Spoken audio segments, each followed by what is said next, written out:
स्वागत है साथियों आप सब लोगों का मेरे YouTube चैनल ज्ञान गंगा पर। साथियों आज एक बहुत इम्पोर्टेंट टॉपिक जिसका नाम है इंटरव्यू, वो हम कवर करने जा रहे हैं। इससे पहले हमने क्या किया था, ऑब्जर्वेशन किया था। आज हम इंटरव्यू करेंगे दोस्तों, ठीक है ना। प्राइमरी डाटा कलेक्शन के लिए इंटरव्यू जो मेथड है, साक्षात्कार है, बहुत इंपॉर्टेंट है, ठीक है ना। बहुत इंपॉर्टेंट है। अवलोकन के बाद, ठीक है ना, ऑब्जर्वेशन के बाद सबसे ज्यादा इंटरव्यू को यूज किया जाता है, ठीक है ना। तो इसको बहुत अच्छे से हम लोग अपन लोगों को समझना है, ठीक है, कि भाई क्या है ये साक्षात्कार, क्या होता है, ठीक है।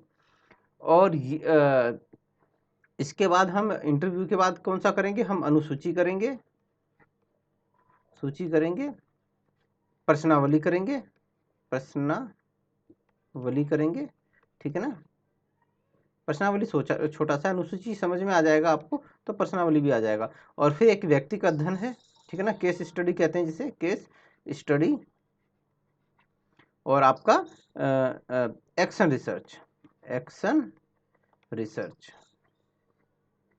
तो आपका ऑब्जर्वेशन, इंटरव्यू मेथड, अनुसूची, प्रश्नावली, केस स्टडी, एक्शन रिसर्च, ये सारे के सारे क्या है, प्राइमरी डाटा कलेक्शन के मेथड्स हैं। यहाँ से स्रोत हैं, यहाँ से ही आप प्राइमरी डाटा कलेक्ट करते हो, ठीक है ना। तो ये आप बड़े ध्यान से इसको समझने की कोशिश करना, ठीक है दोस्तों। और आप लोगों को अगर मेरा वीडियो अच्छा लगता है, पसंद आता है, तो आप क्या कीजिए, ज़्यादा से ज़्यादा इसको लाइक कीजिए। क्या कीजिए, लाइक कीजिए, शेयर कीजिए और फॉलो कीजिए, ठीक है ना, मेरे को यूट्यूब पे, और आपका इस पे फॉलो कीजिए। साथियों एक वीडियो बनाने में बहुत मेहनत लगती है, ठीक है ना। एक वीडियो लेक्चर बनाने में, ठीक है ना, इस तरह का ऑनलाइन लेक्चर बनाने में बहुत मेहनत लगती है साथियों। क्योंकि जैसे ब्लैक बोर्ड पे हम लोग होते हैं तो हमसे कोई मिस्टेक हो जाती है, तो आप लोग उस समय हमें बता देते हो कि सर शायद ये क्या ऐसे ही है या इसमें कुछ गलत लग रहा है, तो हम उसको क्या करते हैं, करेक्ट कर लेते हैं। लेकिन इस तरह से जब हम वीडियो बनाते हैं, ऑफलाइन वीडियो बनाते हैं, तो हमें एक बार 1 घंटे का वीडियो बनाया, फिर उसको देखना पड़ता है। देखने के दौरान अगर उसमें कोई कमी आ गई, कोई मिस्टेक आ गई, कोई गलती हो गई, या बैकग्राउंड से कोई साउंड आ गया ना, तो फिर हमारा पूरी मेहनत बेकार हो जाती है और हमें फिर दोबारा से वीडियो बनाना पड़ता है। तो इसीलिए मैं कह रहा हूँ कि आप ज़्यादा से ज़्यादा मेरे वीडियो को लाइक कीजिए, शेयर कीजिए, फॉलो कीजिए, ताकि मैं लाइव चालू करूँ। लाइव में क्या होगा कि एक तो लाइव आप और मैं आमने सामने ऑनलाइन पे के प्लेटफॉर्म पे होंगे। कोई गलती होगी मुझसे तो आप लोग मेरे को बता सकेंगे कि सर ये ऐसे नहीं, ऐसे होगा शायद। और नंबर 2, टाइम बचेगा, मुझे वीडियो बनाने के बाद दोबारा उसको चेक करने की ज़रूरत नहीं होगी। हाथ के हाथ कोई मिस्टेक होगी उसको हम करेक्ट कर लेंगे, ठीक है ना। ऐसा नहीं है, मैं भी इंसान हूँ, मेरे से भी गलतियाँ हो सकती हैं साथियों, ठीक है। तो आप लोग ज़्यादा से ज़्यादा लाइक कीजिए, शेयर करवाइए, ताकि मैं आप लोगों के लिए एक लाइव चालू करें, लाइव इंटरेक्शन होगा तो वो उसमें और ज़्यादा मज़ा आएगा, ठीक है ना। नंबर 2 तो साथियों कि जो बच्चे एमए के अंदर में रिसर्च टॉपिक है उनके पास, ठीक है ना, रिसर्च क्या है, यूनिट है या उनके पास विषय है, ठीक है। जो पीएचडी कोर्स वर्क कर रहे हैं, पीएचडी कोर्स वर्क जो कर रहे हैं, ठीक है ना, उनके लिए, पीएचडी में जो एडमिशन लेना चाहते हैं, ठीक है ना, उनके लिए ये वीडियो बहुत इंपॉर्टेंट होने वाली है, ठीक है ना। यहाँ से एक क्वेश्चन तो आएगा ही आएगा, आप याद रख लेना, ठीक है ना। और जो बच्चे नेट का एग्ज़ाम की तैयारी कर रहे हैं, नेट, जेआरएफ, सेट, ठीक है ना, और पीएचडी एंट्रेंस एग्ज़ाम, ठीक है ना, एंट्रेंस एग्ज़ाम दे रहे हैं ना, उनके लिए भी ये वीडियो इम्पोर्टेंट होने वाली है। तो इस वीडियो में हाँ हम कवर करेंगे भाई इसका इंटरव्यू का अर्थ क्या होता है, विशेषताएं क्या है, इसके टाइप्स ऑफ इंटरव्यू क्या क्या है, ठीक है ना, वो देखेंगे हम। और इसकी इसकी जो करेक्टरिस्टिक्स हैं उनकी बात करेंगे, इसका महत्व क्या है वो देखेंगे, और इसके अवगुण, ये सारी चीज़ें हम इस लेक्चर के अंदर में कवर करने वाले हैं। 40 से 50 मिनट का लेक्चर होगा ये साथियों, बड़े ध्यान से देखिएगा। एक एक चीज़ मैं आपको ऐसे क्लियर करवाऊंगा कि आपको कोई बुक पढ़ने की ज़रूरत नहीं है, कहीं से कोई स्टडी मटेरियल लेने की ज़रूरत नहीं है। मेरे एमए में जब कोर्स वर्क हुआ था, तो कोर्स वर्क में कोर्स वर्क का जो होता है पीएचडी कोर्स वर्क, ठीक है ना, पीएचडी आप भी करेंगे तो इसमें क्या होता है कि 1-9 आते हैं शॉर्ट क्वेश्चन, और आपके आते हैं 12 आते हैं मीडियम क्वेश्चन आते हैं 12, ठीक है ना। और 6 क्वेश्चन आते हैं आपका लॉन्ग क्वेश्चन, नहीं 12 आते हैं, शायद 12 आते हैं लॉन्ग क्वेश्चन, ठीक है ना। इसमें से आपको करने कितने होते हैं, ये 9 तो कंपलसरी हैं, 12 में से यहाँ से 6 करने होंगे और यहाँ से करने होंगे आपको 12 नहीं आएंगे, 2 4 8 आएंगे, यहाँ से 8 क्वेश्चन आते हैं, यहाँ से 8 क्वेश्चन आते हैं।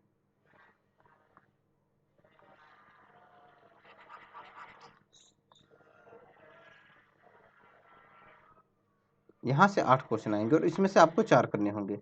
तो टोटल आपको क्या बोलते हैं, ये होते हैं आपके 29 क्वेश्चन, और 29 क्वेश्चन में से आपको जो करने होंगे वो करने होंगे 19 क्वेश्चन, ये करने होते हैं पीएचडी कोर्स वर्क में।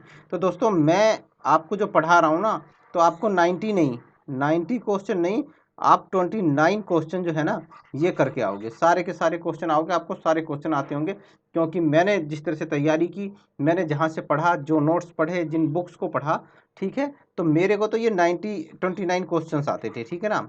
टाइम की प्रॉब्लम हो सकती है कि आपके पास इतना टाइम ना बचे, क्योंकि क्वेश्चंस देख रहे हैं आप, 4 लॉन्ग क्वेश्चन है इसके अंदर में, यहाँ 6 मीडियम क्वेश्चन है और 9 शॉर्ट क्वेश्चन है, तो टाइम की प्रॉब्लम हो सकती है, लेकिन इस चीज़ की मेरी गारंटी है कि आप सारे के सारे क्वेश्चंस आपको आते होंगे, ठीक है ना। ये बहुत बड़ी बात है दोस्तों, ठीक है ना। टाइम की प्रॉब्लम रहती है इस तरह के एग्जाम में। तो चलो दोस्तों, आप लोग ज़्यादा से ज़्यादा लाइक कीजिए, शेयर कीजिए, मेरी जिम्मेदारी है मैं आपको अच्छे से पढ़ाऊँ, और आप लोगों का कर्तव्य है कि आप लोग मेरे सब्सक्राइबर बढ़वाइए, ठीक है ना। चलिए दोस्तों शुरू करते हैं।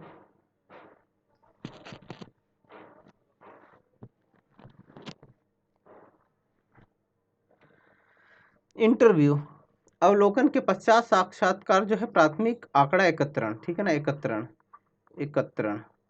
एकत्रण की सबसे प्रसिद्ध विधि है, ठीक है ना, सबसे प्रसिद्ध विधि है, ठीक है ना। तो क्या है ये आंकड़ा एकत्रण की सबसे प्रसिद्ध विधि है, अवलोकन के बाद सबसे ज़्यादा इसको यूज़ किया जाता है। सामाजिक विज्ञान में प्राथमिक आंकड़े एकत्रण के लिए साक्षात्कार एक सहज, सुलभ तथा स्वाभाविक, ठीक है ना, स्वाभाविक विधि है, तकनीक मानी जाती है, विधि कह लो। आमने सामने वार्तालाप के रूप में साक्षात्कार वह सब कुछ प्रदान करता है जो एक शोधकर्ता को चाहिए, मतलब जो जानकारी आप लेना चाहते हो, आमने सामने का जब वार्तालाप आप करोगे तो आपको वो सब कुछ मिल जाएगा इस विधि के द्वारा, ठीक है ना। अर्थ क्या है, विशेषताएं क्या है, साक्षात्कार प्रत्यक्ष तथा आंखों के आमने सामने होने वाला वार्तालाप, ठीक है। तो ये क्या है, ये प्रत्यक्ष आंखों के सामने होने वाला वार्तालाप है, और अंग्रेजी शब्द इंटरव्यू का हिंदी अनुवाद है, क्या है, इंटरव्यू का, साक्षात्कार इंटरव्यू का हिंदी अनुवाद है। और इंटरव्यू में 2 शब्द होते हैं, इंटर जमा में व्यू। इंटर का मतलब होता है अंदर, व्यू का मतलब होता है देखना, है ना। तो इंटर का मतलब होता है अंदर, और व्यू का मतलब देखना, मतलब ऐसी विधि, ठीक है ना, ऐसा वार्तालाप जिसके द्वारा आप किसी व्यक्ति के मन में, किसी व्यक्ति के दिमाग में उतर जाते हैं और वहाँ से जानकारी या सत्य प्राप्त करते हैं, ठीक है ना। तो ये क्या है इंटरव्यू का मतलब ये एक ऐसा तरीका है, ये एक ऐसी विधि है जिसमें आप जिसके साथ वार्तालाप कर रहे हैं उसके दिल में उतर जाते हैं, उसके दिमाग में घुस जाते हैं, और वहाँ से छुपी हुई गहरी जानकारी, सत्य आप बाहर निकलवाते हैं, ठीक है ना। तो यही चीज़ है, इसी को कहते हैं साक्षात्कार। आपने देखा ना, इंटरव्यू देने जाते हैं लोग नौकरी के लिए, तो क्या करते हैं, उनसे तरह तरह से क्वेश्चन पूछते हैं, घुमा के भी पूछते हैं, फिरा के भी पूछते हैं, बेसिकली वो उसके अंदर का उसके मन की, उसके दिमाग की बात जानना चाहते हैं। एग्जाम तो हर कोई पास कर लेता है, एग्जाम में कोई दिक्कत नहीं है, लेकिन व्यवहारिक तौर पे वो कैसे काम करेगा, उसका कैसा व्यवहार होगा, वो सब जानने के लिए वो इंटरव्यू का यूज करते हैं, ठीक है दोस्तों। अब ये एक विद्वान है गुड्डे हट के अनुसार साक्षात्कार मौलिक रूप से सामाजिक अंतरक्रिया की एक प्रक्रिया है। तो जो बच्चे एमए कर रहे हैं, एमए में जिनके पास रिसर्च है, और जो बच्चे पीएचडी कोर्स वर्क कर रहे हैं, और जो पीएचडी में एंट्रेंस एग्ज़ाम देंगे, तो अगर उनसे पूछेगा कि भाई इंटरव्यू क्या है, इंटरव्यू क्या है, तो आपको यही डेफिनेशन लिख सकते हो वहाँ पे, ठीक है ना। आपको 2 नंबर का क्वेश्चन होगा तो 2 नंबर पूरे मिलेंगे, आप 1 नंबर इसमें से 1% भी नहीं कटेगा, ठीक है ना। क्या है, साक्षात्कार मौलिक रूप से सामाजिक अंतरक्रिया, मतलब सामाजिक अंतरक्रिया की एक प्रक्रिया है। आप किसी के मन अंदर जाके कुछ जानकारियां निकालते हो, ये ऐसी है, ठीक है ना। अब दूसरे हैं पीवी यंग के अनुसार साक्षात्कार एक व्यवस्थित विधि है, मतलब एक व्यवस्थित विधि है, इसको एक व्यवस्थित तरीके से संपन्न किया जाता है, ठीक है, जिसके द्वारा एक व्यक्ति, ठीक है ना, दूसरे के आंतरिक जीवन, मतलब आंतरिक जीवन जो वो मन के अंदर उसके क्या चल रहा है, दिमाग में क्या चल रहा है, ठीक है ना, उन सब चीज़ों को अधिक या कम कल्पनात्मक रूप से प्रवेश करता है, मतलब वो उसके दिल में, दिमाग में, मन में प्रवेश कर जाता है, जिसके लिए सामान्यतः तुलनात्मक रूप से वो परिचित होता है, मतलब जिस वो जानकारी, वो सत्य, वो बातें जिससे वो तुलनात्मक रूप से अपरिचित होता है, वो जानकारियां भी निकाल लेता है इसके अंदर, जब एक आदमी साक्षात्कारकर्ता जो है वो, ठीक है ना। तो क्या है, इसके द्वारा हम क्या करते हैं, किसी दूसरे के आंतरिक मन में, उसके दिमाग में, उसके सोच विचार को हम बाहर निकालते हैं इंटरव्यू के माध्यम से। आप इतना भी लिख दोगे ना तो भी आपको वो पूरे नंबर दे देगा, ठीक है ना, कि हम इंटरव्यू संवाद की एक ऐसी विधि है जिसके अंतर्गत हम सामने वाले के मन से, दिमाग से विचार, जानकारी और सत्य निकलवाते हैं। तो इतने में भी वो समझ जाएगा कि हाँ, इस बच्चे को आता है, इसने पढ़ा है इंटरव्यू, और वो आपको पूरे मार्क्स दे देगा। अब साक्षात्कार की विशेषताएं क्या है, तो भाई 2 व्यक्ति, 2 या 2 से अधिक व्यक्तियों के बीच में होगा, ठीक है ना, कम से कम 2 व्यक्ति तो होंगे ही होंगे, ठीक है ना। एक साक्षात्कार करने वाला होगा, एक साक्षात्कार देने वाला होगा, ठीक है ना। एक का इंटरव्यू हो रहा होगा और एक इंटरव्यू ले रहा होगा, ठीक है। और क्या है, ये सुव्यवस्थित, मतलब साक्षात्कार इंटरव्यू करने से पहले जगह, स्थान, समय और किसका साक्षात्कार किया जाना है, ये सब डिसाइड होता है, ठीक है ना। क्या होता है, ये स्थान, जगह, स्थान, जगह, टाइम और किसका साक्षात्कार करना है, ये सब डिसाइड होता है। तो ये क्या है, एक सुव्यवस्थित वार्तालाप, इसमें बातचीत होती है, संवाद होता है की प्रक्रिया है, ठीक है ना। तो पहली विशेषता हो गई, यह प्रक्रिया आमने सामने की भौतिक उपस्थिति, मतलब भौतिक रूप से दोनों आमने सामने होंगे, ठीक है ना। यह प्रक्रिया क्या है, भौतिक रूप से आमने सामने की स्थिति में उत्पन्न होती है, मतलब दोनों आमने सामने होंगे, ठीक है। और अब जो है कि ये कुछ समय से दूरभाष, वीडियो कॉन्फ्रेंसिंग या अन्य तरीकों से भी होने लगी। जैसे कोविड के दौरान बहुत सारे इंटरव्यू हुए थे, वो क्या हुए थे, वीडियो कॉन्फ्रेंसिंग के जरिए हुए थे। मेरा भी जो इंटरव्यू हुआ था वो वीडियो कॉन्फ्रेंसिंग के जरिए हुआ था, तो ठीक है ना। सामाजिक शोध में यह सुनियोजित एवं पूर्व निर्धारित प्रश्नों के उत्तर ढूंढने लक्षित व्यक्ति के साथ की जाने वाली एक अंतरक्रिया है। अब ये क्या कह रहा है कि सामाजिक शोध में जब आप इंटरव्यू लेते हो ना, तो क्या होता है कि आपके पास पूर्व निर्धारित कुछ प्रश्न होते हैं, ठीक है ना। क्योंकि सामाजिक में आप शोध कर रहे हो और शोध के कुछ उद्देश्य होंगे, उस शोध की कुछ परिकल्पना होगी, ठीक है ना। क्या होंगे, सामाजिक शोध जब आप करते हैं तो उस शोध के कुछ उद्देश्य होते हैं, कुछ परिकल्पनाएं होती हैं, ठीक है ना, ठीक है, कुछ क्वेश्चंस होते हैं, कुछ प्रश्न होते हैं शोध के। तो आप क्या होगा कि ये सुनियोजित पूर्व निर्धारित प्रश्नों का उत्तर ढूंढने की, मतलब जो आपने प्रश्न सामाजिक शोध में निर्धारित किया है, जो रिसर्च से संबंधित आपने प्रश्न बनाया है, उसका उत्तर ढूंढने के लिए लक्षित व्यक्ति, मतलब जिन व्यक्तियों को आपने लक्ष्य बनाया है, जिनको सैंपल के तौर पे आपने डिसाइड किया है, उनके साथ की जाने वाली एक अंतर क्रिया है दोस्तों, ठीक है। इसमें उत्तरदाता को प्रेरित करके सूचनाओं और विचारों को उगलवाया जाता है। इसमें हम क्या करते हैं, उत्तरदाता को प्रेरित करते हैं, उत्साहित करते हैं, ठीक है ना।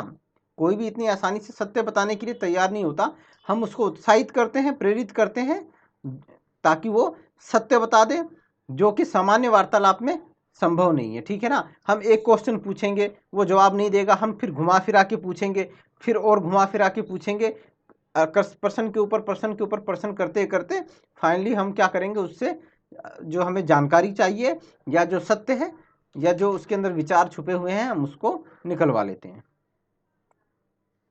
विशिष्ट उद्देश्यों की पूर्ति हेतु अपनाई जाने वाली यह विधि मौलिक तथा प्राथमिक आंकड़े देती है, ठीक है ना। क्या प्रदान करती है? प्राथमिक आंकड़े। प्राथमिक अर्थात जो पहली बार एकत्रित किए गए हैं, ठीक है ना, वो कहते हैं प्राथमिक आंकड़े।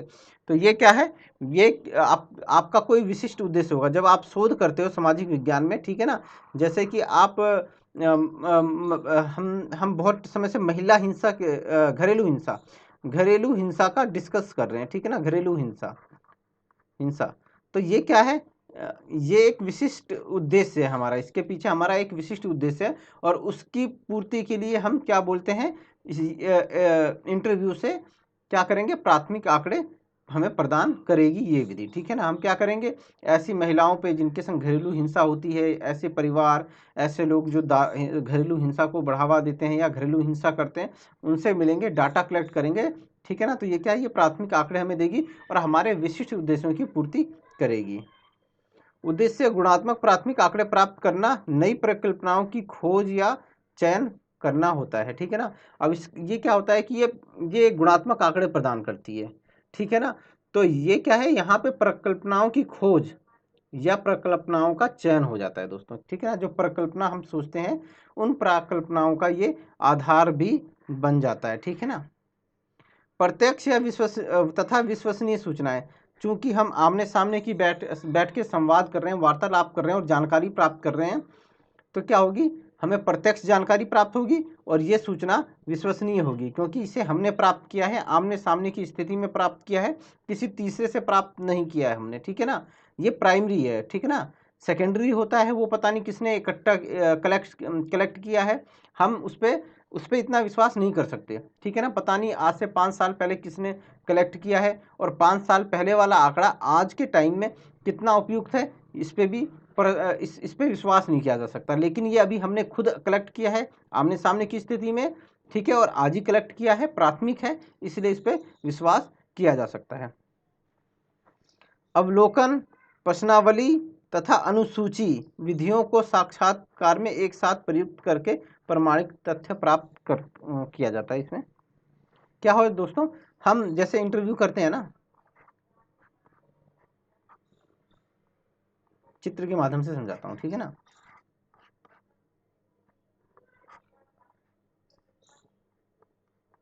अब जैसे ये आदमी इसका इंटरव्यू कर रहा है, तो आमने सामने की स्थिति में कर रहा है, ठीक है। तो क्या होता है? अवलोकन भी चलता रहता है, हम उसके हाव भाव, शरीर का भाव देखते रहते हैं। हमें अवलोकन करने से यही पता चलता रहता है कि हाँ भाई, ये आदमी कितना कॉन्फिडेंस होके बोल रहा है, ठीक है ना। कॉन्फिडेंस में अगर बोल रहा है तो इसका मतलब सच बोल रहा होगा। अगर कॉन्फिडेंस में नहीं है, हड़बड़ा रहा है, तो हो सकता है कि वो सही जानकारी ना दे रहा हो। तो क्या होता है? साथ के साथ अवलोकन होता रहता है, ठीक है ना। प्रश्नावली भी है, क्योंकि हमारे पास प्रश्नों की एक सूची रहती है, हम उस प्रश्नों में से पढ़ पढ़ के क्या करते हैं? उससे उत्तर प्राप्त करते हैं। तो क्या? प्रश्नावली भी हो गई, ठीक है, और अनुसूची हो गई। तो ये तीनों विधियों का ये मिश्रण है, ठीक है ना। साक्षात्कार में ये तीनों विधियां प्रयुक्त की जाती हैं, इस वजह से इसके जो तथ्य होते हैं वो बहुत और ज़्यादा प्रमाणिक होते हैं, ठीक है ना, बढ़िया होते हैं, बेस्ट होते हैं। अब क्या होता है कि भाई इस इंटरव्यू के टाइप्स ऑफ इंटरव्यू, ठीक है ना, टाइप्स ऑफ इंटरव्यू, ठीक है ना, कौन कौन से हैं? अब ये देख लेते हैं। अध्ययन के आधार पे अगर हम देखते हैं तो संचरित, असंचरित। असंचरित के भी 3 प्रकार हैं, ठीक है ना। कौन कौन से हैं? निर्देशित, अनिर्देशित और पुनरावृत्ति, ठीक है ना। पुनरावृत्ति मतलब बार बार। फिर उसके बाद अध्ययन के उद्देश्य के आधार पे एक हो गया निदानात्मक, दूसरा हो गया उपचारात्मक, और तीसरा हो गया शोधपरक, ठीक है ना, शोधपरक या शोधात्मक, ठीक है ना। और सूचनादाताओं की संख्या के आधार पर व्यक्तिगत हो जाएगा, सामूहिक हो जाएगा और पैनल हो जाएगा। आयोजन के आधार पे कौन कौन से हो जाएंगे? एक तो पूर्व व्यवस्थित हो जाएगा और एक आकस्मिक हो जाएगा। अंतरक्रिया स्वरूप के आधार पे एक आमने सामने, दूरभाष, आधुनिक तकनीक तथा तकनीक आधारित, ठीक है ना, ये भी एक वो है। तो ये सारे इसके टाइप्स ऑफ रिसर्च हैं।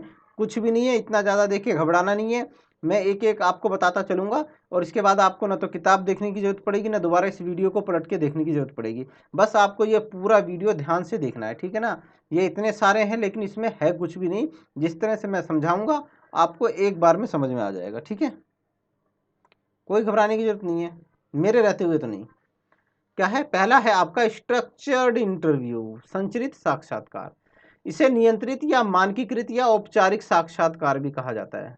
ठीक है ना, एक मिनट, ये टेढ़ा हो रखा है ना, थोड़ा सा राइटिंग बड़ी गंदी है मेरी। नियंत्रित, मानकीकृत या औपचारिक साक्षात्कार भी इसे कहा जाता है। ठीक है ना, इस प्रकार का साक्षात्कार शोधकर्ता तथा उत्तरदाता दोनों पर पूरी तरह से एक सीमा में बांध देता है। ठीक है ना, अर्थात सब कुछ पूर्व निर्धारित प्रश्नों की सीमा से आबद्ध रहता है।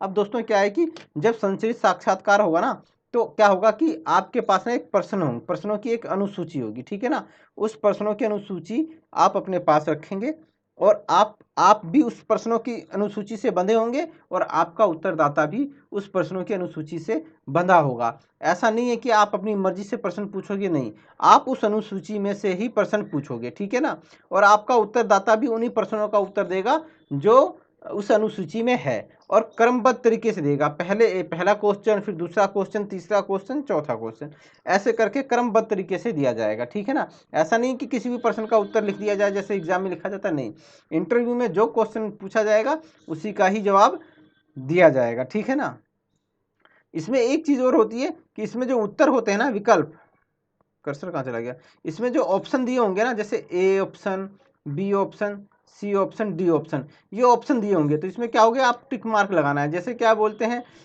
ऑप्शन है कि भाई आपकी वार्षिक आय कितनी है। ठीक है ना, तो आप बताएंगे भाई जैसे 1 लाख है, 2 लाख है, ठीक है ना,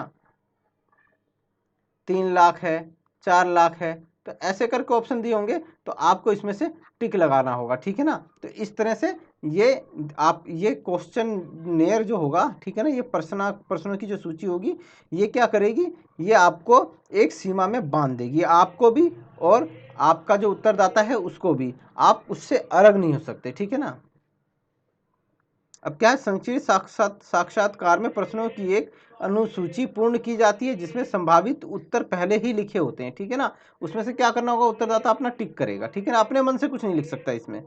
शोधकर्ता उन प्रश्नों के उत्तरदाता से पूछता है तथा अनुसूची में निशान लगा लेता है।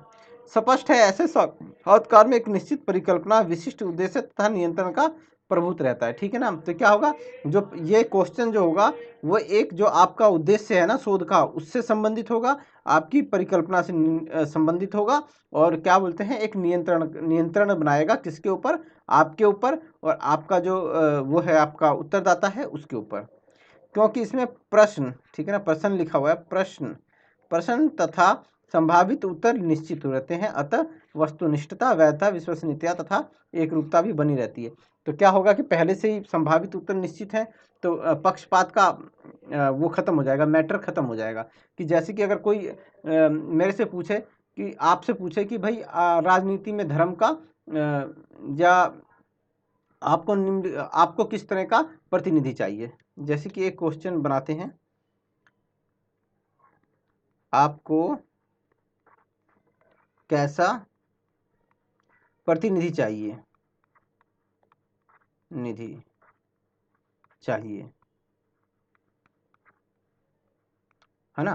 तो अगर ये क्वेश्चन अगर आपसे पूछा जाए कि आपको कैसा प्रतिनिधि चाहिए, तो आप चालू हो जाओगे, हमें ऐसा प्रतिनिधि चाहिए जो पढ़ा लिखा हो, हमको ऐसा प्रतिनिधि चाहिए जो जिसका चरित्र उच्च हो, हमें ऐसा प्रतिनिधि चाहिए जो कल्याणकारी कार्यों में विश्वास रखता हो, सामाजिक कार्यों में विश्वास रखता हो, हमें ऐसा प्रतिनिधि चाहिए जो आपका जिसके खिलाफ कोई आपराधिक मुकदमा दर्ज ना हो। ठीक है ना, तो इस तरह से आप बहुत कुछ बता देंगे। ठीक है ना, कम से कम 200-300 वर्ड बता देंगे। लेकिन अब क्या है, इस क्वेश्चन में अनुसूची में क्या हो गया, आपको ऑप्शन दे दिया, एक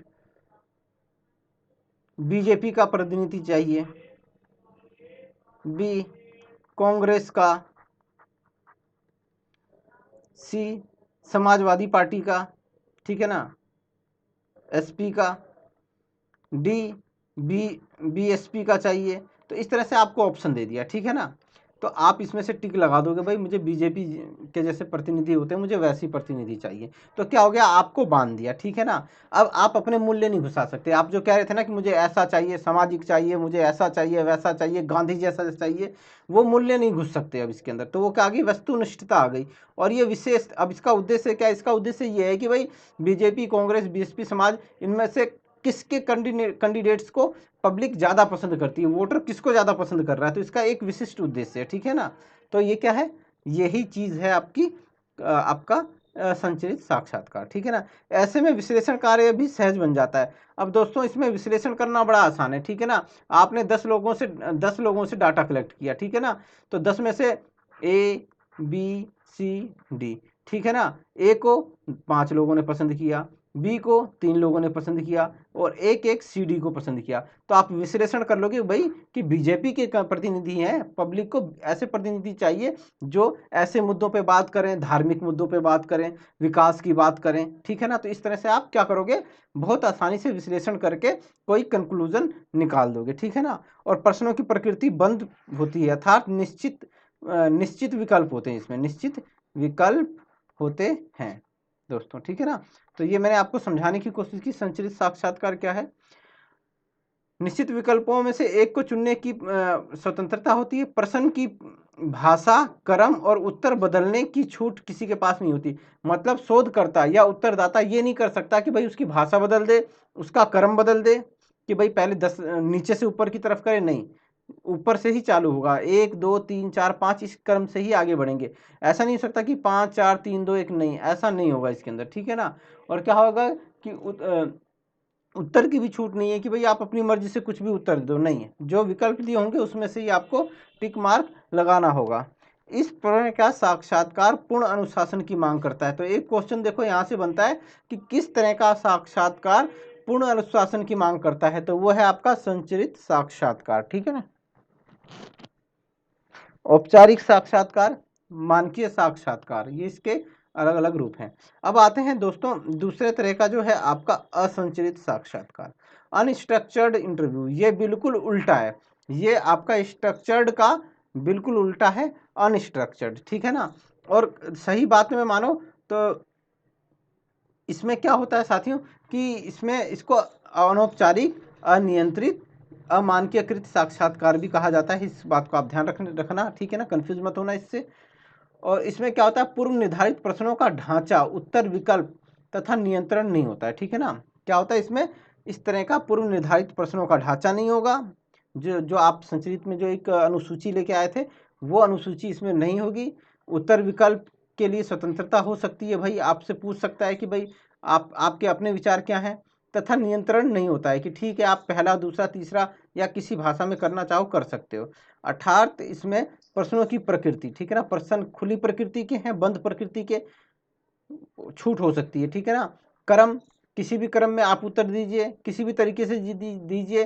विकल्प इत्यादि लचीलापन से युक्त होते हैं, ठीक है ना, जिसे शोधकर्ता परिवर्तित कर सकता है। उत्तरदाता भी उत्तरों में परिवर्तन के लिए स्वतंत्र होते हैं। उत्तरदाता की भी फुल छूट है, वो कैसे भी उत्तर दे, कहीं से भी दे, कोई दिक्कत नहीं है। मनोवैज्ञानिक अध्ययनों में ये विधि उपयुक्त मानी जाती है, लेकिन इसमें शोधकर्ता की कुशलता और ईमानदारी कसौटी पे होती है। जब मनोवैज्ञानिक अध्ययन करते हैं ना, तो वहाँ पे ये विधि काफ़ी ज़्यादा यूज की जाती है।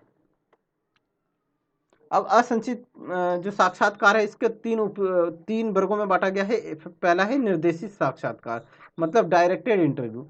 शोधकर्ता अपने उद्देश्य, विषय तथा परिकल्पना को केंद्र में रखते हुए साक्षात्कार करता है, ठीक है ना। मतलब उद्देश्य, विषय और परिकल्पना ये केंद्र में होंगे, ठीक है ना। फिर उसके पास चाहे कोई अनुसूची हो, कोई प्रश्नों की सूची हो, ठीक है, और अगर प्रश्नों की सूची हो ना हो, या फिर उसके जो प्रश्न है ना उसके क्रम बदले, ऊपर नीचे करे, प्रश्नों की प्रकृति बदल दे, अर्थात बंद प्रकृति के, पहले मैं आपको ये बता ही देता हूँ, बंद प्रश्नावली होती है और एक खुली प्रश्नावली होती है, खुली प्रश्नावली। बंद प्रश्नावली वो होगी जिसमें आपको निश्चित विकल्प होंगे, 1 2, जैसे ए बी सी डी, इनमें से कोई एक विकल्प चुनना होगा आपको, ठीक है ना, कोई एक विकल्प चुनेंगे, ये होगी बंद प्रश्नावली, ठीक है ना। इसमें आप अपने विचार नहीं दे सकते, उत्तर, संभावित उत्तर इसमें विकल्पों में होंगे, इनमें से किसी एक को जो आपको उचित लगे आप चूज करते हो। और खुली प्रश्नावली में क्या होता है, इस तरह से आपको एक जगह दी होगी खाली, उसमें आप अपने विचार या आपको जो लगता है कि भाई इसका ये उत्तर है उसको आप लिखोगे, ठीक है ना। ये होती है खुली प्रश्नावली। तो ठीक है, बंद प्रश्नावली और खुली प्रश्नावली। तो ठीक है, चाहे ऐसे में पूर्व निर्धारित अनुसूची ना हो कोई बात नहीं, चाहे प्रश्नों का क्रम बदले कि भाई पहले 5 का, 2 का, 3 का, जिसका जी करे उसका दे ले, ठीक है, प्रकृति बदले, चाहे वो बंद प्रश्नावली रख ले चाहे खुली प्रश्नावली रख ले। उत्तरदाता को कुछ छूट दे, उत्तरदाता को कुछ छूट देता है कि ठीक है भाई आप अपने विचार लिख सकते हो, ठीक है ना, ठीक है, या आप जिस मर्जी उस भाषा में दे सकते हो उत्तर, ठीक है ना, किंतु मूल विषय से भटकने नहीं देता, ठीक है ना। मूल विषय क्या है, आपका उद्देश्य होगा, आपका विषय और आपकी परिकल्पना, ये केंद्र में होंगे, ये सेंटर में होंगे, और मूल विषय जो होगा उससे आप अलग नहीं जा सकते। अगर क्या बोलते हैं हम घरेलू हिंसा की बात कर रहे हैं, घरेलू हिंसा, है ना, तो इससे संबंध में चाहे आप 10 क्वेश्चन बनाए, 1 2 3 4 5 6 7 8 9 10, ठीक है, ये 10 क्वेश्चन हमने बनाए, हिंदी में बनाए, ठीक है ना, ठीक है, तो हम उसको जो आपका हमारा उत्तरदाता है, उत्तरदाता, हम उसको छूट देते हैं कि भाई आपको इन 10 क्वेश्चन के उत्तर देने हैं, आप हिंदी में दो, इंग्लिश में दो, चाहे 10 से चालू करो, चाहे 9 से चालू करो, चाहे 2 3 से जैसे मर्जी चालू करो, आपको छूट है, ठीक है ना। चाहे उत्तर आप 10 एक वाक वन सेंटेंस में कहो, चाहे 1 पैराग्राफ में कहो, जैसे मर्जी आपका जो जी करे, 1 वर्ड में कर देते हो तो 1 वर्ड में दे दो, तो ये सारी छूटें दे देते हैं, लेकिन मूल विषय क्या होगा, वो मेरा यही होगा, घरेलू हिंसा होगी, ठीक है ना, घरेलू हिंसा मेरा मूल विषय होगा, ठीक है ना, इससे आगे मत जाना, ठीक है ना, कहीं ऐसा ना हो कि घरेलू हिंसा की जगह आप सांप्रदायिक हिंसा की बात कर दो, ठीक है ना, कहीं घरेलू हिंसा की जगह सामाजिक हिंसा की बात कर दो, नहीं, राजनीतिक हिंसा की बात कर दो, नहीं, मूल विषय घरेलू हिंसा ही रहेगा। अनिर्देशित साक्षात्कार, यह साक्षात्कार नॉन डायरेक्टेड इंटरव्यू, ठीक है ना, यह साक्षात्कार उत्तरदाताओं को पूर्ण स्वतंत्रता प्रदान करता है तथा शोधकर्ता इस पर किसी प्रकार का नियंत्रण या निर्देश नहीं रखता। हाँ, इसमें विषय तथा प्रश्न तो शोधकर्ता ही निर्धारित करता है, किंतु उसका क्रम, उत्तर की प्रकृति की छूट उत्तरदाता के पास रहती है।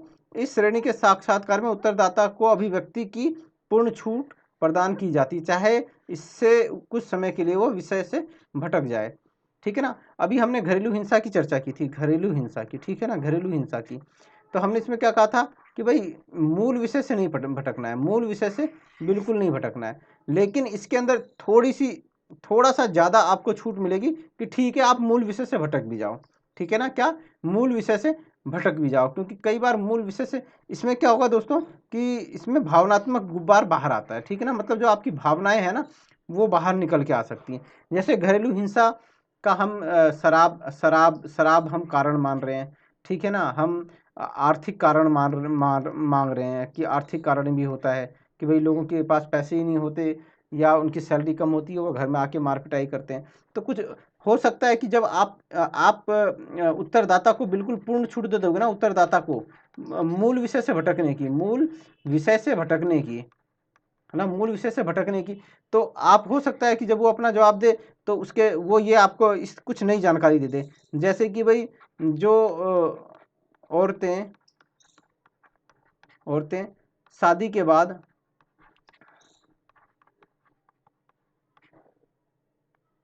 बाहर काम करती हैं, बाहर कार्य कार्य करती करती करती हैं, वहाँ उनके परिवार में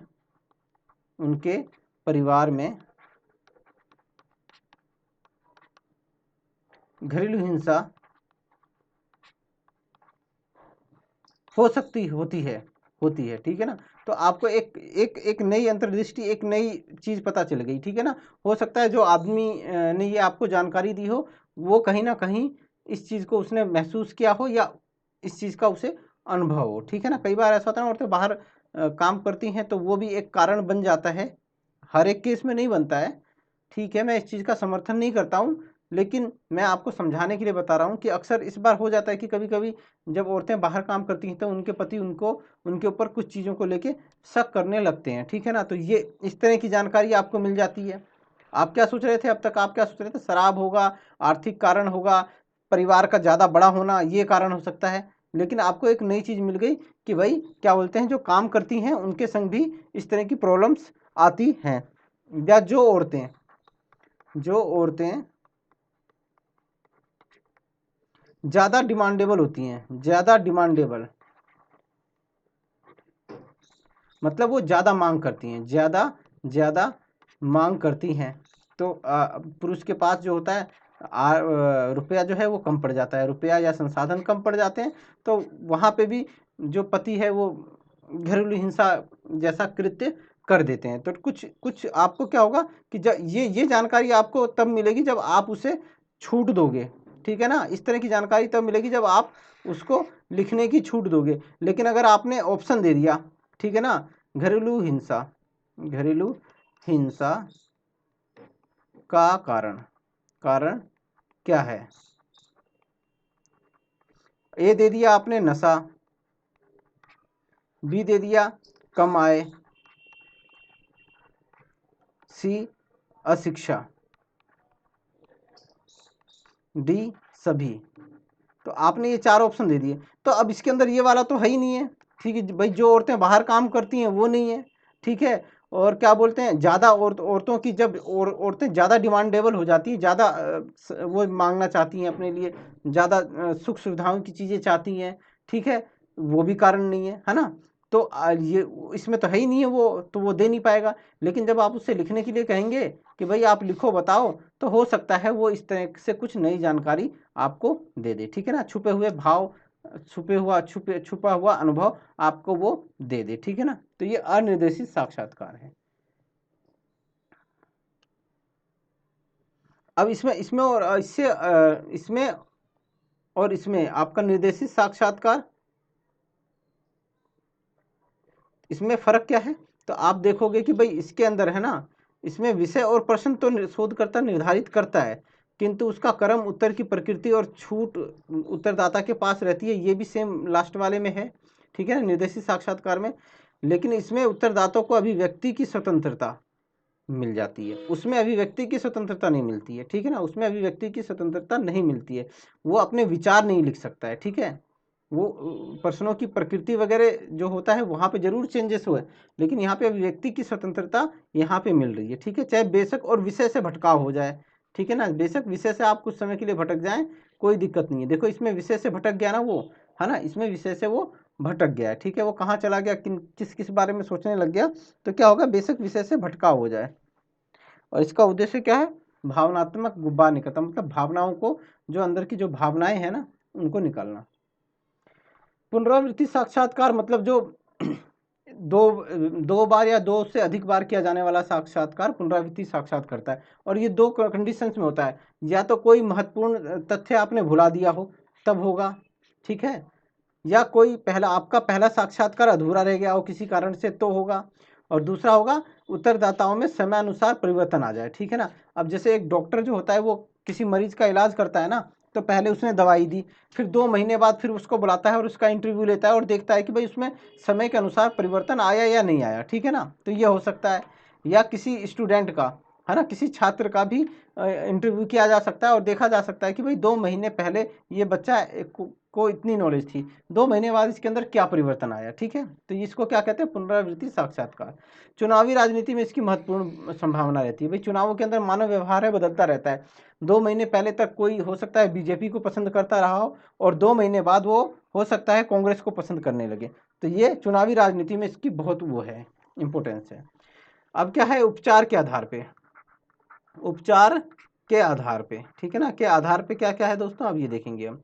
निदानात्मक साक्षात्कार, डायग्नोस्टिक इंटरव्यू, किसी समस्या के मूल कारण जो होते हैं ना, उनको ढूंढने की प्रक्रिया निदान कहलाती है, ठीक है। तो निदात्मक साक्षात्कार विधि का प्रयोग तब किया जाता है जब कोई सामाजिक, आर्थिक, राजनीतिक, पारिवारिक, व्यक्तिगत या कोई भी समस्या हो, तो उसके मूल में, उसकी गहराई में जाना हो और उन कारणों का पता लगाना हो जो समस्या को उत्पन्न कर रहे हैं, तो वो क्या कहलाएगा, निदानात्मक साक्षात्कार कहलाएगा, ठीक है ना। जब किसी सामाजिक, आर्थिक, राजनीतिक, पारिवारिक, व्यक्तिगत समस्याओं के मूल में, क्या मूल में तथा गहराई में जाना हो और उन कारकों को या कारणों को चिन्हित करना हो जो समस्या को उत्पन्न कर रहे हैं, तो ये क्या कहलाएगा, ये निदानात्मक साक्षात्कार कहलाएगा। और ये बहुत अधिक कौशल और धैर्य की मांग करते हैं। आपने देखा होगा ना कि भाई जब कारण जानना होता है, कई बार ऐसा होता है कि भाई आपने फिल्मों में देखा होगा कि किसी अपराधी को पकड़ लिया जाता है और फिर क्या किया जाता है, उस कारण जानने की कोशिश की जाती है कि भाई कारण इसने ऐसा काम क्यों किया। तो कारण ढूंढने के लिए वो बहुत ज़्यादा कौशल की जरूरत होती है। वो घुमा फिरा के ऐसे वैसे घुमा ऐसे तरह तरह से क्वेश्चन पूछता है और धैर्य रखता है। क्यों? क्योंकि वो अपराधी उसे जवाब नहीं देता है, ठीक है ना, सही तरह से बताता नहीं है, फिर भी वो धैर्य रखता है और क्या करता है, अपने कौशल का परिचय देता है। अब क्या ये देखो बाल अपराध में आ गया ना, अपराध में जरूर आएगा ये डायग्नोस्टिक। संबंध विच्छेद मतलब जो होता है आपका, जैसे आपका डिवोर्स वाले मामले में भी ये बहुत होता है, नशा प्रवृत्ति में ऐसे साक्षात्कार किए जाते हैं साथियों। फिर उपचारात्मक साक्षात्कार आ गया कि भाई इसमें क्या करेंगे कि भाई हम सलाह मशवरा और प्रेरणादायी समझाइश के रूप में साक्षात्कार जो किसी व्यक्तिगत समस्या के समाधान हेतु प्रस्तुत किए जाते हैं। अब जैसे कि भाई आपका कोई साथी है, वो पढ़ने में कमजोर है, ठीक है ना, वो ज़्यादा नंबर नहीं ला रहा है, तो आप उसे कुछ सलाह दोगे कि भाई मेरी ये सलाह है कि तुम 2 घंटे की जगह 4 घंटे पढ़, ठीक है। परामर्श दोगे कि भाई ऐसा है कि तू ना ऐसा कर, एक कोचिंग सेंटर भी ज्वाइन कर ले, ठीक है, और उसे प्रेरणा दोगे आगे बढ़ने की, यार ऐसा नहीं है, थोड़ा सा और पढ़ोगे तो तुम आगे निकल जाओगे, ठीक है ना। और एग्जाम्पल्स दोगे कि भाई उनको देखो, वो उनका लड़का था, उसने क्या बोलते हैं, उसने उसने मेहनत की और वो पास हो गया, तुम भी पास हो जाओगे, ठीक है ना। तो इस तरह प्रेरणा दोगे तो क्या होगा, सलाह परामर्श और प्रेरणा के आधार प्रेरणा देकर आप क्या करोगे, समस्या का समाधान करोगे, क्या करोगे, समस्या का समाधान करोगे। यही उपचारात्मक साक्षात्कार कहलाता है। ठीक, शिक्षा और मनोविज्ञान में परीक्षणात्मक शोधों में ऐसे साक्षात्कारों का बहुत महत्व है, ठीक है ना। मैंने आपको शिक्षा से एग्जाम्पल दे दिया और यहीं पे सबसे ज्यादा यूज होता है ये शोधात्मक साक्षात्कार, ठीक है ना, रिसर्च इंटरव्यू। थोड़ा पानी पी लें, बोलते बोलते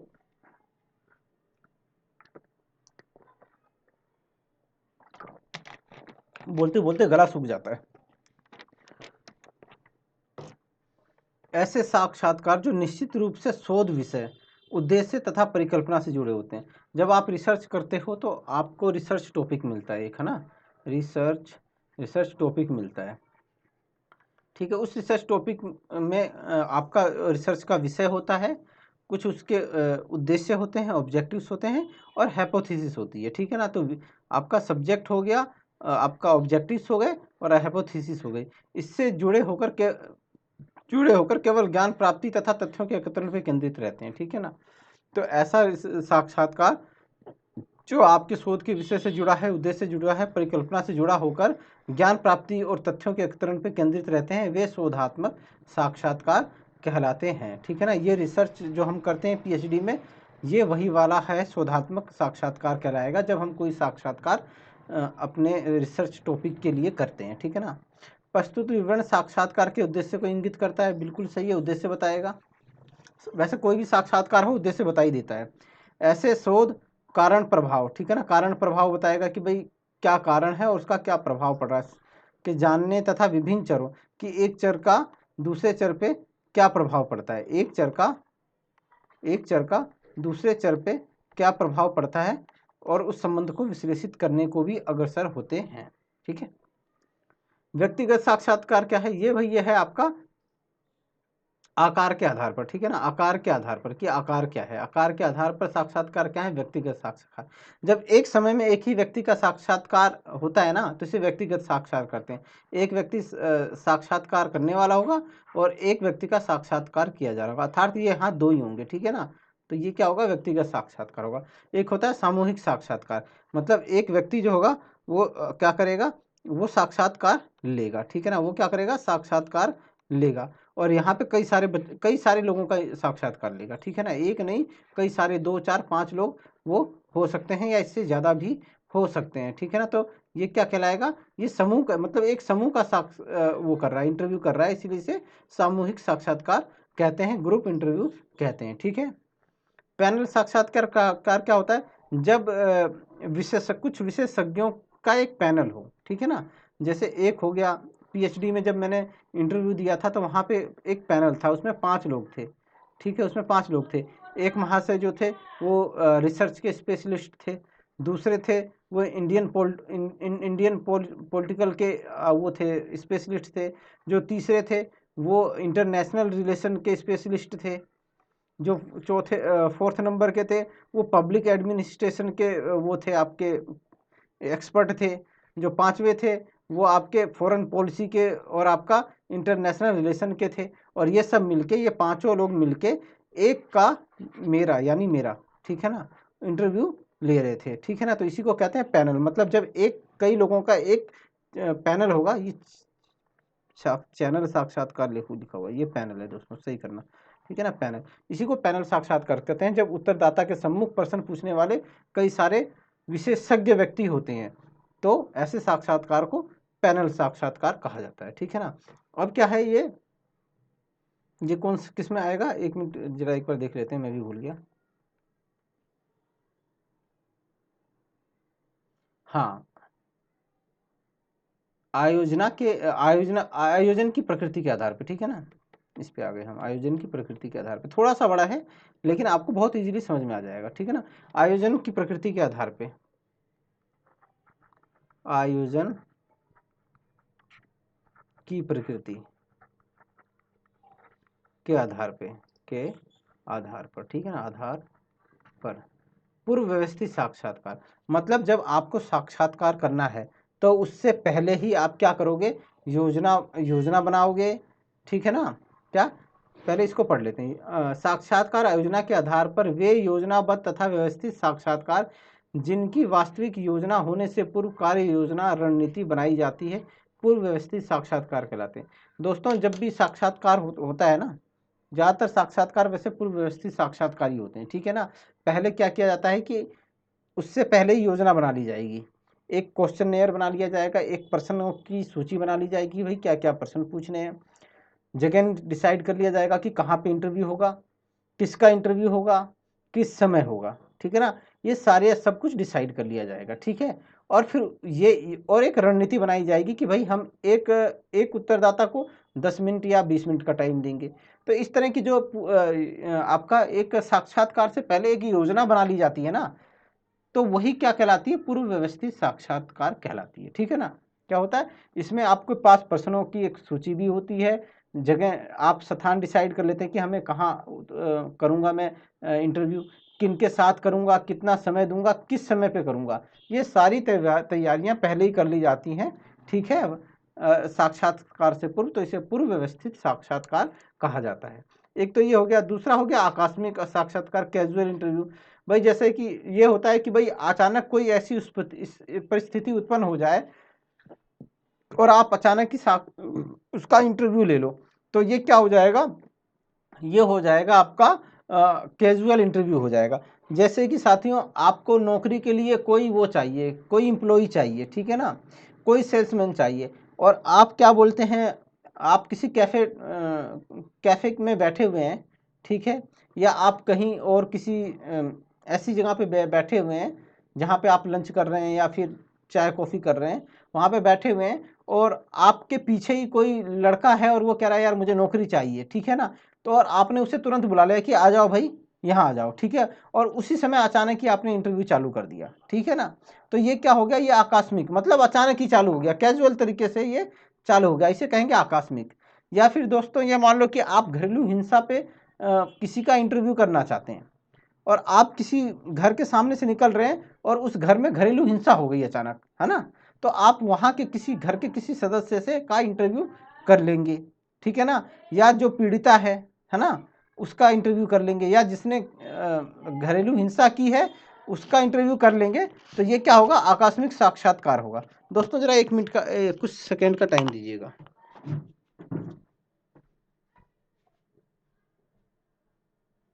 हाँ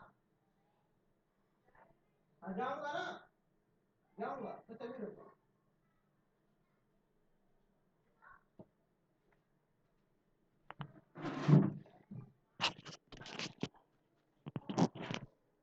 तो दोस्तों इस तरह का साक्षात्कार क्या कहेगा, कैजुअल इंटरव्यू कहलाएगा, ठीक है ना। आमने सामने का साक्षात्कार, ठीक है ना, क्या है ये, आमने सामने का साक्षात्कार, ठीक है। तो ये क्या है, जब शोधकर्ता उत्तरदाता प्रत्यक्ष एक ही स्थान पे आमने सामने की स्थिति में होते हैं ना, तो इसको आमने सामने का साक्षात्कार कहते हैं। मतलब ये रहा आपका इंटरव्यू लेने वाला और ये रहा इंटरव्यू देने वाला, दोनों आमने सामने हैं। तो इस तरह के साक्षात्कार को क्या कहेंगे? इस तरह के साक्षात्कार को कहेंगे आमने सामने का साक्षात्कार।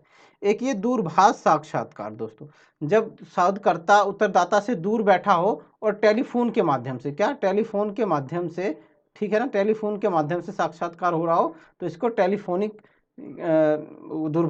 दूरभाषिक या दूरभाष साक्षात्कार कहते हैं।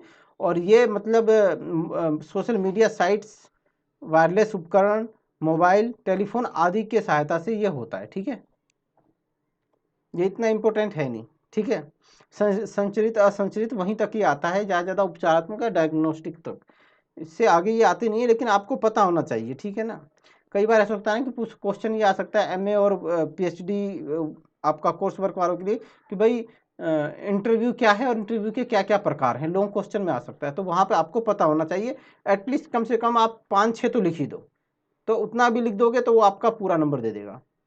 आधुनिक तकनीक आधारित साक्षात्कार, मॉडर्न टेक्निक बेस्ड इंटरव्यू, जब शोधकर्ता तथा उत्तरदाता video conferencing, web conferencing, online chatting के माध्यम से एक दूसरे से संवाद करते हैं, तो इस प्रकार का साक्षात्कार आधुनिक तकनीक आधारित साक्षात्कार अर्थात मॉडर्न टेक्निक बेस्ड इंटरव्यू कहलाता है। दोस्तों, जब मेरा इंटरव्यू हुआ था तो उस समय कोविड वगैरह का बहुत वो था, तो उस समय भी मेरा जो इंटरव्यू हुआ था वो इसी से हुआ था, वीडियो कॉन्फ्रेंसिंग के जरिए हुआ था।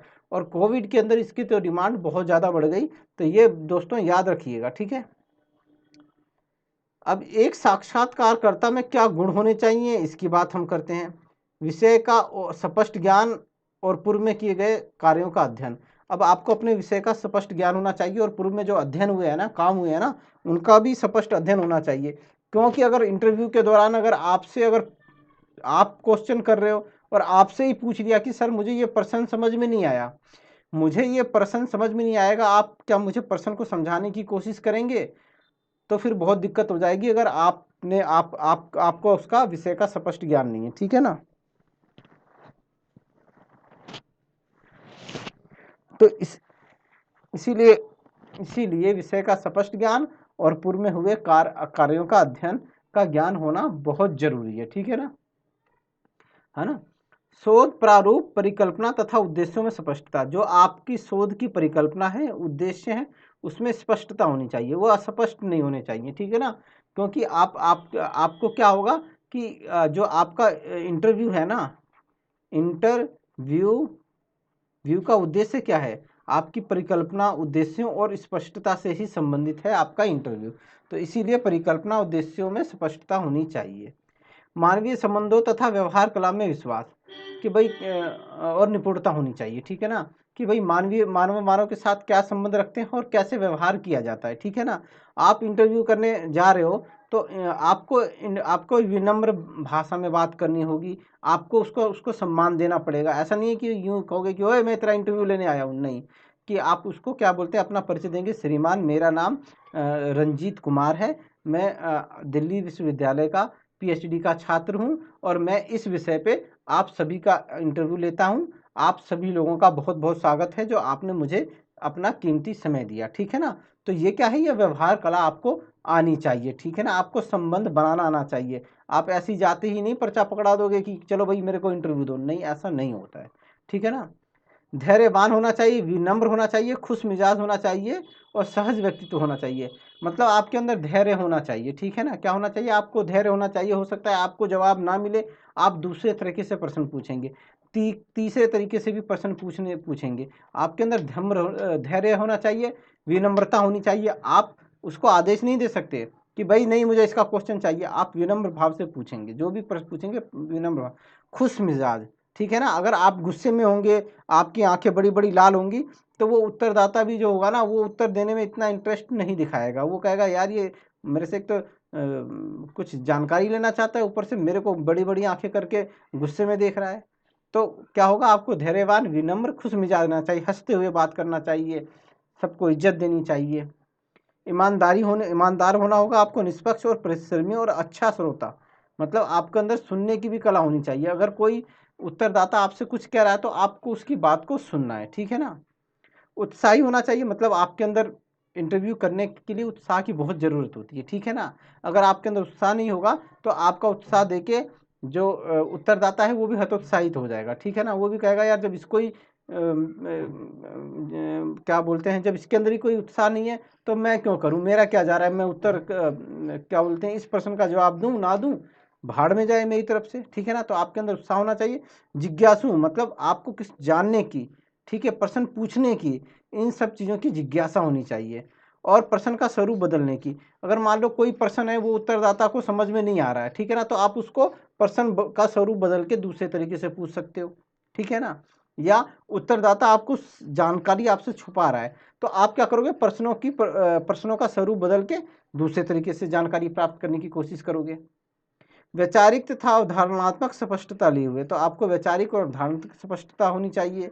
विभिन्न भाषाओं और संस्कृतियों की जानकारी, ठीक है ना, तो संस्कृतियों की जानकारी होनी चाहिए, भाषाओं की जानकारी होनी चाहिए। खास तौर पे आप जहाँ पे आप जैसे आप किसी जनजाति समूह का वो कर रहे हो, इंटरव्यू कर रहे हो, तो उनकी जो संस्कृति है उसके बारे में आपको नॉलेज होना चाहिए। अगर होगा नहीं तो आप फिर कैसे करोगे इंटरव्यू, है ना। आपको पता होना चाहिए कि भाई इनकी संस्कृति में कैसे आदर देते हैं, ठीक है, कैसे शुक्रिया करते हैं। तो ये सारी चीज़ें बेसिक चीज़ें हैं। और भाषाओं का ज्ञान होना चाहिए कि भाई मान लो जैसे किसी को इंग्लिश भाषा में डिफ़िकल्टी हो रही हो तो आपको हिंदी भाषा भी आनी चाहिए, आप उसको हिंदी भाषा में बता दें कि भाई ये प्रश्न है, और ठीक है ना। तो ये क्या है, आपको अलग अलग भाषाओं का भी ज्ञान होना चाहिए। और ख़ास तौर में उस भाषा का तो जरूर होना चाहिए जहाँ पे आप इंटरव्यू कर रहे हैं, जहाँ की वो प्रचलित भाषा है। शारीरिक रूप से चुस्त एवं मानसिक रूप से सतर्क होना चाहिए। विभिन्न परिस्थितियों से निपटने की सहज चतुराईपूर्ण कौशल होना चाहिए, अच्छा स्थिति कैसी भी हो आप उन स्थितियों से निपट सकें। खोजी पत्रकार, पत्रकार क्या करता है, खोजता है, ठीक है ना। उसी तरह से आपको भी खोजी बनना है, सच उगलवाने की कला में निपुणता होनी चाहिए, ठीक है ना। हर कोई सत्य इतनी आसानी से नहीं बताता है, सत्य के लिए तो बहुत बड़ी कीमत चुकानी पड़ जाती है, ठीक है ना। तो हमें निपुणता होनी चाहिए सच उगलवाने की कला में। शारीरिक भाषा और भावनाओं को समझने का हमारे अंदर जो होना सामर्थ्य होना चाहिए। जैसे कि भाई कोई ऐसा हो सकता है कि कोई उत्तरदाता उत्तर देते देते परेशान हो गया वो, तो इसका मतलब आप समझ जाएंगे कि हाँ यार ये बंदा जो है अब और उत्तर देना नहीं चाहता है, ये परेशान हो गया या बोरियत महसूस कर रहा है, ठीक है ना।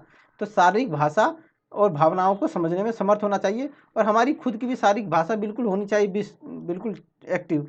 कोई बंदा ऐसा है कि भाई वो थोड़ा सा ढीलापन दिखा रहा है या इंटरेस्ट नहीं दे रहा है, तो आप कुछ बात बोल के, कुछ छोटी मोटी हंसी मजाक डाल के भी माहौल को और अच्छा कर सकते हो, ठीक है। तो ये साक्षात्कार की सारी विशेषताएं, बहुत कुछ ज़्यादा बताने के लिए इसमें था नहीं।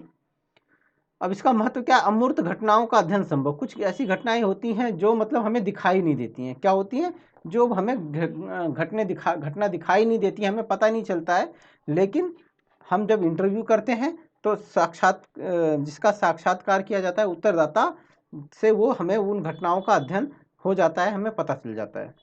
मनोवैज्ञानिक अध्ययन होता है, भूतकाल की घटनाओं का अध्ययन होता है ना, भूतकाल की घटनाओं का अध्ययन होता है। अब मान लो जैसे क्या बोलते हैं, कोई 70 साल का आदमी है, 50 साल पहले कोई घटना घटी है, घटना, तो हम उसका हम हमें हमारे सामने तो वो घटी नहीं है घटना, तो हम इस 70 साल के व्यक्ति का, ठीक है ना, व्यक्ति का इंटरव्यू करेंगे और उससे अहम जानकारी प्राप्त कर लेंगे, ठीक है ना। तो क्या होगा, हमें भूतकाल की घटनाओं का भी की जानकारी मिल जाएगी, भूतकाल की घटनाओं का भी अध्ययन हो जाएगा। जैसे मैं कभी कभार अपने बड़ों से, जो ज़्यादा उम्र के लोग हैं, जो हैं आपके 60 से 70 साल की एज के हैं, मैं उनसे पूछता हूँ कि भाई जब इंदिरा गांधी के टाइम में, जब क्या बोलते हैं नसबंदी वगैरह इस तरह का चालू हुआ था, तो उसका समाज उस समय क्या प्रतिक्रिया थी, ठीक है ना।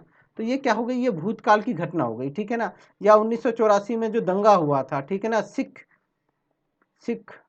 दंगा हुआ, ठीक है, उसके बारे में जानकारी मिल जाती है। और उस सिख दंगे को हम आज के दंगों से तुलना करके देखते हैं, तो ये सारी चीज़ें क्या है कि भूतकाल की हमें जानकारी मिल जाती है इससे।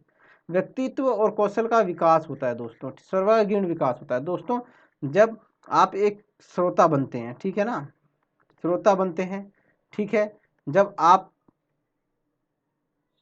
किसी का इंटरव्यू करते हैं, ठीक है ना, तो आपको धैर्य की भी ज़रूरत होती है, धैर्य धरते हैं आप, ठीक है ना। दूसरों की बात सुनते हैं, सुनते हैं, उनको समझाते भी हैं, ठीक है ना, बार बार समझाने पे भी नहीं समझ में आता फिर भी समझाते हैं, ठीक है ना। तो बहुत सा आप क्या होते हैं कि आप सच्चाई निकलवाते हैं, सच्चाई निकलवाते हैं। तो ये सारी चीज़ें जो है ना, इससे आपका क्या होता है, आप एक और काम करते हैं कि आप संबंध भी बनाते हैं, ठीक है ना। आप क्या होते हैं, व्यवहारिक संबंध, व्यवहार कला में निपुण हो जाते हैं, ठीक है ना। कि भाई किसी के संग, किसी एक नया आदमी आया, अनजान आदमी है आया, उसके संग आपने अच्छा व्यवहार किया, संबंध बनाया, और क्या किया कि कुछ बातें, जानकारी एकत्रित की। तो ये क्या है, ये सारी चीज़ें होती हैं, आपका कौशल बढ़ता है इससे, और व्यक्तित्व का विकास होता है, ठीक है। तो ये सारी बातें आप याद रखिएगा। आंकड़ा एकत्रण प्रेरणात्मक अध्ययन, आप प्रेरणा आप जो है आंकड़ा एकत्रण के लिए क्या करते हो, प्रेरणा करते हो, उसको प्रेरित करते हो, क्या करते हो, प्रेरित करके आंकड़ा एकत्रित करते हो। लचीलापन है कि भाई आपके सामने ही सब कुछ हो रहा होता है, अगर कहीं कोई प्रश्न में कोई दिक्कत है, ठीक है, तो आप उस प्रश्न को चेंज कर देते हो, ठीक है ना। या कहीं भाषा में दिक्कत है तो आप भाषा को चेंज कर सकते हो, ठीक है। या फिर ज़्यादा लंबा खिंच गया इंटरव्यू, लंबा, तो उसको छोटा कर सकते हो, ठीक है ना। तो ये सारी चीज़ें लचीलापन हो जाता है, ठीक है। उत्तरदाता के अनुकूल, भाई उत्तरदाता के अनुकूल है, क्योंकि अगर मान लो जैसे किसी उत्तरदाता को प्रश्न ही समझ में नहीं आ रहा है, तो वो आपसे पूछ लेगा, आपसे पूछ लेगा और उत्तर दे देगा, ठीक है। या भाषा की प्रॉब्लम है, ठीक है ना, भाषा समझ में नहीं आ रही तो भी आपसे बात कर लेगा, ठीक है ना। अशिक्षित लोग जो हैं, अशिक्षित है कोई, है ना, तो उसके लिए तो बहुत दिक्कत हो जाएगी, तो वो आपसे पूछ के कर लेगा। तो ये क्या है, उत्तरदाता के अनुकूल होती है ये वाली विधि, ठीक है। आगे बढ़ते हैं साथियों। साक्षात्कार के फिर अवगुण भी है। शोधकर्ता बहुत अधिक कौशल की मांग करता है, क्या है, कला कौशल की मांग करता है दोस्तों, और प्रशिक्षण की मांग करता है, ठीक है ना। ये कोई ऐसा नहीं है कि कोई ग्रेजुएशन या 12th क्लास या 10th क्लास का बच्चा जाके किसी का इंटरव्यू कर लेगा, नहीं। इसमें कुछ कला होती है, आपको धैर्य रखना होता है, आपको प्रश्नों की प्रकृति बदलना आना चाहिए, ठीक है ना। अलग अलग तरीके से पूछेंगे, धैर्य धारण करेंगे, ठीक है। हो सकता है 2 4 5 बार में आपको जवाब ना मिले, तो क्या होता है, ये बहुत अधिक कला कौशल, आपको व्यवहार भी बनाना पड़ता है, ठीक है ना। सामने वाले के संग एक व्यवहार बनाना पड़ता है, आपको उसको विश्वास में लेना होता है कि आप जो सूचनाएं दोगे उसका कोई भी गलत दुरुपयोग नहीं होगा। तो ये सारा क्या है, ये कला कौशल की मांग करता है और प्रशिक्षण की मांग करता है, जो साधारण विशेषज्ञ में नहीं हो सकती दोस्तों, ठीक है। उत्तरदाता के मन में क्या चल रहा है, क्या वो सही जवाब दे रहा है या गलत जवाब दे रहा है, कैसा उत्तर दे रहा है, हमें नहीं पता भैया, ठीक है ना। हम ये जानना बड़ा मुश्किल काम है, ठीक है ना। साक्षात्कार विधि में शोधकर्ता की उत्तरदाता पर निर्भरता होती है, ठीक है ना। अगर उत्तरदाता समय नहीं देता या उत्तर नहीं देता तो ये पूरी प्रक्रिया चौपट हो जाएगी, फिर कोई फायदा नहीं है साक्षात्कार का, ठीक है ना।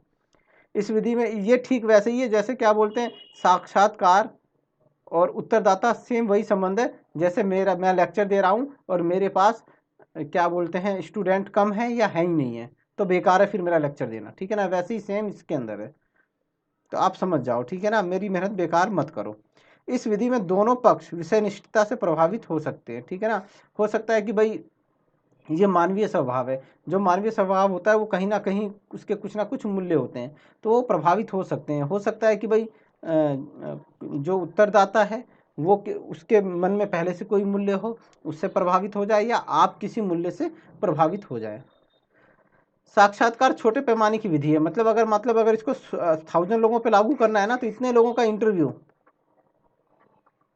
नहीं हो सकता दोस्तों, बहुत मुश्किल काम है 1000 लोगों का इंटरव्यू। लेकिन 10 20 30 लोगों का इंटरव्यू करना हो, बहुत अच्छी विधि है, बहुत अच्छी ये विधि है, ठीक है ना। तो ये क्या है, ये छोटे पे लागू होती है, बड़ों पे लागू होती ही नहीं है दोस्तों, ठीक है।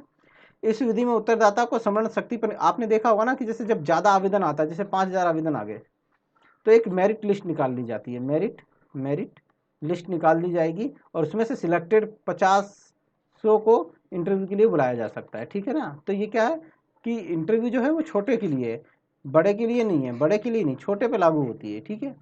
इस विधि में उत्तरदाता को स्मरण शक्ति पर निर्भर रहना पड़ता है, ठीक है ना। अगर भाई उसकी स्मरण शक्ति मजबूत है तो सही उत्तर मिल जाएंगे, और अगर उसकी स्मरण शक्ति कमजोर है तो गलत या अपूर्ण सूचनाएं दे देगा वो आपको। तो ये इसकी एक कमी है। साक्षात्कार में गोपनीयता बनाए रखना कठिन कार्य है, ठीक है ना। प्राप्त सूचनाओं की रिकॉर्डिंग अगर किसी अन्य हाथों में लग जाए तो विवाद उत्पन्न हो सकता है, कि भाई अनुसूचित जाति जनजाति और जैसे आपका नक्सली एरिया है वहाँ पे कई बार इस तरह का विवाद हो जाता है कि वो जो जानकारी देते हैं तो उसकी गोपनीयता रखनी होती है। आपको नाम तक नहीं बताना है, आपको नाम तक नहीं बताना है, ठीक है ना, तक नहीं नहीं बताना है। आप घरेलू हिंसा पे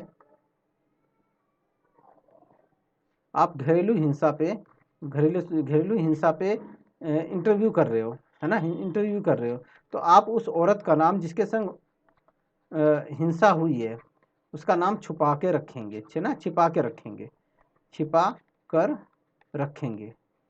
अगर आपने बता दिया ना तो शाम को ना उसका जो आदमी है ना